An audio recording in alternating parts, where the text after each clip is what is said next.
Penjor adalah sarana penting bagi umat Hindu saat perayaan Hari Raya Besar Keagamaan. Sebagai upaya pelestariannya, sangatlah penting bagi seluruh masyarakat untuk mengetahui cara pembuatannya. Pembuatannya salah satunya terlihat saat lomba penjor di Taman Kota Singaraja. Lomba penjor kali ini bertujuan untuk memberikan ruang kreativitas serta membangun kebersamaan. Terbukti keakraban antar peserta tampak sangat kental dan nyaris tanpa jarak. Penjor menggunakan bahan tradisional yang bersifat alami, berupa janur, bambu, kelapa, umbi-umbian. Para peserta ini sangat lihai mengolahnya menjadi seni yang tak kalah saing. Tidak hanya peserta laki-laki yang terlibat dalam kegiatan ini. Beberapa perempuan terlihat ikut sibuk menyiapkan bahan-bahan dan menjarit sampian penjor yang digunakan. Seneng aja sih, soalnya ada gini menjahitnya kan yang motong janur itu yang cewek gitu, yang jahit juga yang perempuan, yang laki kan cuma masang-masang aja atau mengikat gitu.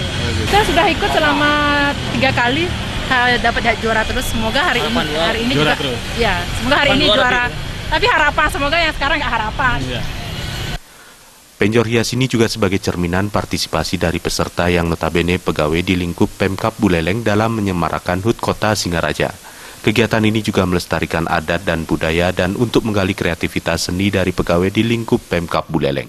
Dan lomba penjor, jadi ini adalah suatu dalam upaya selain melestarikan adat dan budaya dan juga untuk menggali kreativitas seni dan kreasi dari karyawan-karyawati di lingkungan pemerintah Kabupaten Buleleng dalam upaya melestarikan seni budaya, dalam ini adalah penjor.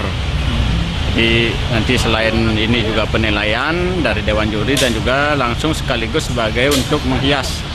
Kegiatan lomba ini bukan hanya ajang untuk mencari juara, melainkan untuk memberikan ruang bagi seluruh peserta untuk menunjukkan kreativitas mengolah janur dan menjaga kebersamaan.